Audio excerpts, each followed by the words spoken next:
नमस्कार साथियों, कैसे हैं आप सब। और आप सबका स्वागत है किरण शिक्षार्थी मंच पर। यह क्लास मेरी होती है 7 बजे और एक क्लास और होती है, उसमें हम करते हैं PYQ, जो कि क्लास मेरी अपलोड होती है 1 बजे। ठीक 1 बजे वो क्लास आपको दिख जाती है। तो चलिए शुरू करते हैं। इससे पिछले क्लास में हमने देखा था, हम कृष्ण भक्ति काव्य धारा को देख रहे हैं और इसमें हमने राधा वल्लभ संप्रदाय को देख लिया है, चैतन्य गौड़ीय संप्रदाय को हमने देख लिया है और निम्बार्क संप्रदाय को हम देख चुके हैं। और कृष्ण भक्ति काव्य धारा के संबंध में जो इम्पोर्टेंट तथ्य थे वो भी हम देख चुके हैं। तो आज हम शुरू करेंगे। आज हमें देखना है हरिदासी संप्रदाय को। इसको कहते हैं हरिदासी या सखी संप्रदाय या टाटी संप्रदाय, जो कि इसके प्रवर्तक हैं स्वामी हरिदास। और ये टाटी संप्रदाय जो है ये नाम दिया है मिश्र बंधुओं ने, और इसके प्रवर्तक हैं हरिदासी या सखी संप्रदाय के प्रवर्तक हैं स्वामी हरिदास। और इसमें जो कृष्ण का स्वरूप है वो नित्य विहारी का है, मतलब वो नित्य विहार करते रहते हैं, घूमते रहते हैं। और इसके प्रमुख कवि हैं वो हैं स्वामी हरिदास, भगवत रसिक, विठल विपुल, बिहारी दास, नागरी दास और सरसदास। चलिए आगे बढ़ते हैं।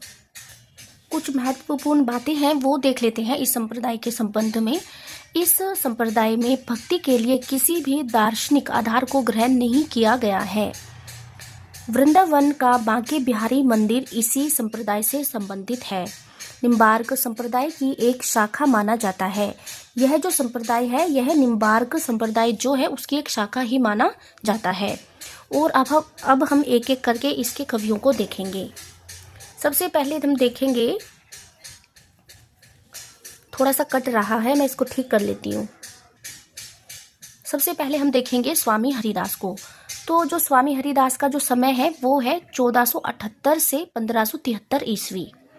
और इनकी रचनाएं हैं सिद्धांत के पद, केलीमाल, और केलीमाल में 110 पद हैं तथा राधा और कृष्ण की रास लीलाओं का चित्रण है। और यह जो यहाँ पर पॉइंट है यह मोस्ट है कि केलीमाल में क्या है। केलीमाल में 110 पद हैं तथा राधा और कृष्ण की रास लीलाओं का चित्रण है।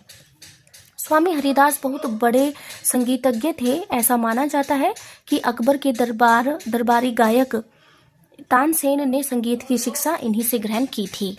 इन्होंने भक्ति के रूप और प्रेम के सिद्धांत को मान्यता दी।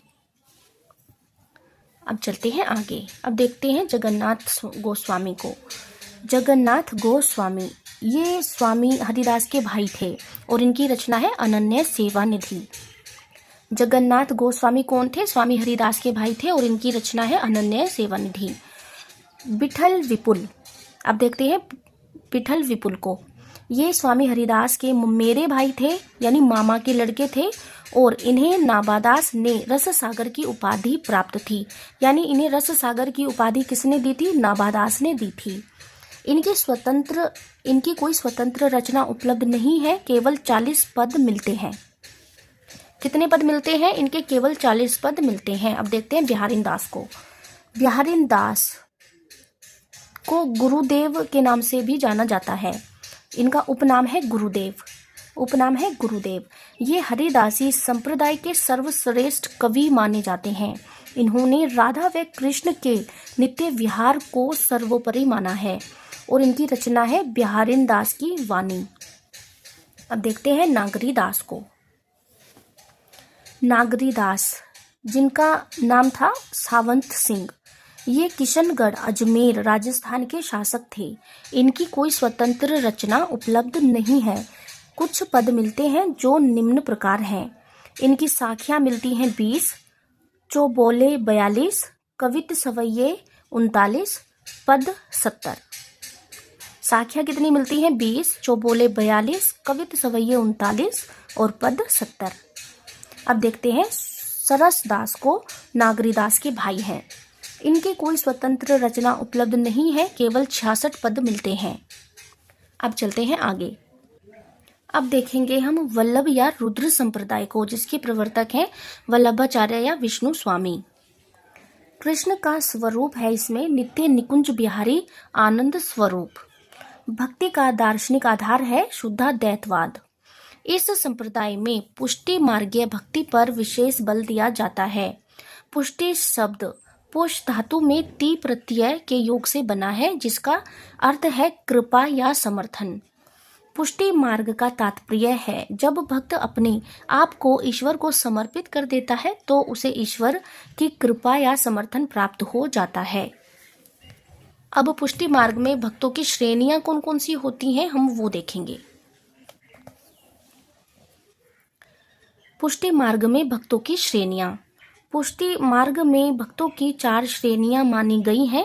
परवाह पुष्टि भक्त, मर्यादा पुरुषोत्तम भक्त, पुष्ट पुष्टि भक्त, शुद्ध पुष्टि भक्त। तो सबसे पहले हम देखेंगे परवाह पुष्टि भक्त क्या होते हैं।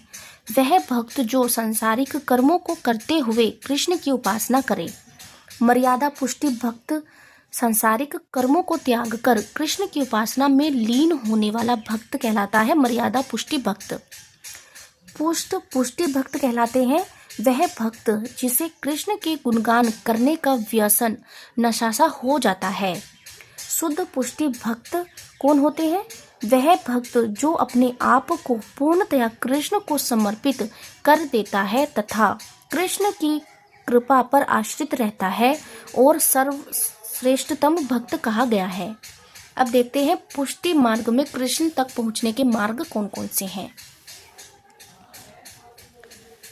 पुष्टि मार्ग में कृष्ण तक पहुंचने के मार्ग। परवाह मार्ग सांसारिक कर्मों को करते हुए कृष्ण की उपासना करना। मर्यादा मार्ग शास्त्रोक्त नियम का पालन करते हुए कृष्ण की उपासना करना। पुष्टि मार्ग पूर्णतया कृष्ण की कृपा पर आश्रित हो जाना। आचार्य रामचंद्र शुक्ल ने इन 3 तरह के मार्गों पर चलने वाले भक्तों को 3 तरह के जीव कहा है।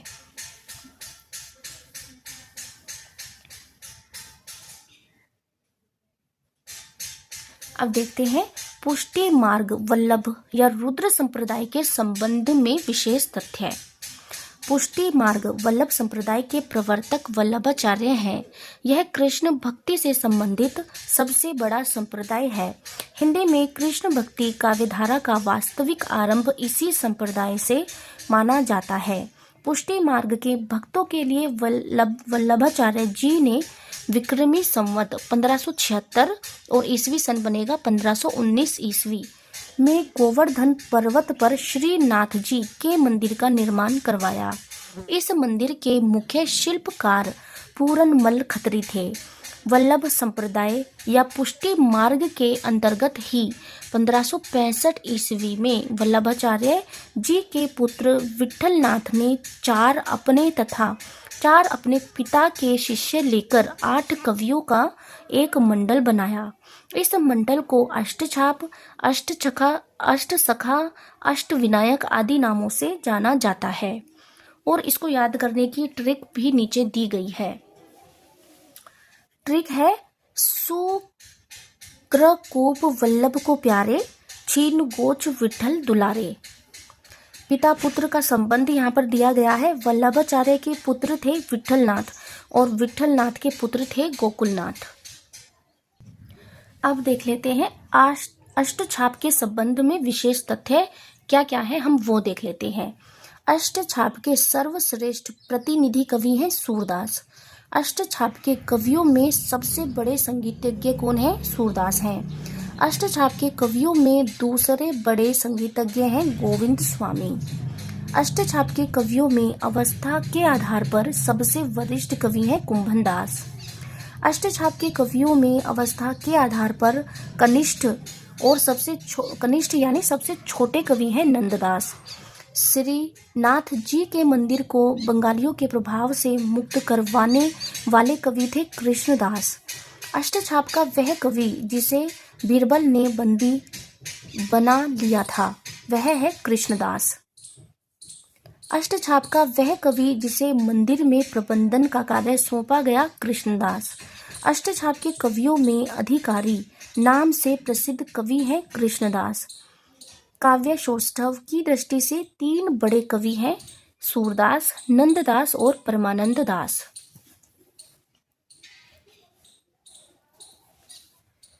सूरदास के बाद वात्सल्य से बाल लीला यानी बाल लीला से संबंधित सबसे ज़्यादा पद लिखने वाले कवि हैं परमानंद दास। अष्टछाप के कवियों में सर्वाधिक शिक्षित काव्य शास्त्रीय ज्ञान रखने वाले कवि हैं नंददास। ये जो महत्वपूर्ण तथ्य हैं हम इनको एक बार और देखेंगे। अष्टछाप के सर्वश्रेष्ठ प्रतिनिधि कवि हैं सूरदास। अष्टछाप के कवियों में सबसे बड़े संगीतज्ञ कौन थे? सूरदास। अष्टछाप के कवियों में दूसरे बड़े संगीतज्ञ थे गोविंद स्वामी। अष्टछाप के कवियों में अवस्था के आधार पर सबसे वरिष्ठ कवि थे कुंभनदास।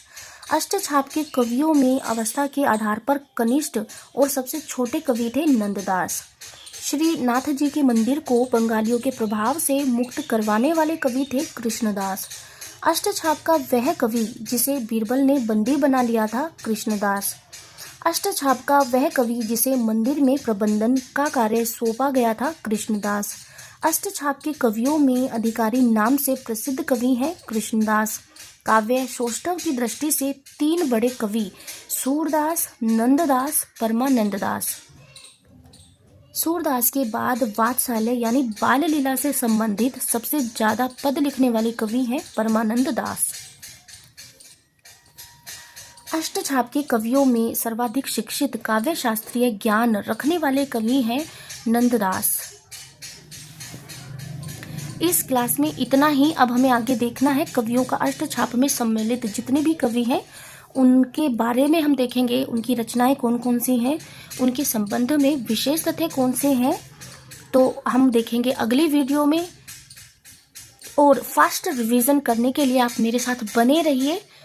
हम छोटी छोटी क्लिप्स में ही अपना बहुत अच्छे से हम रिवीजन कर लेंगे और अपनी तैयारी को बेहतर बना लेंगे। तो इसी अच्छी धारणा के साथ ये वीडियो मैं यहीं पर समाप्त करती हूँ। अब हम मिलेंगे अगली वीडियो में। धन्यवाद।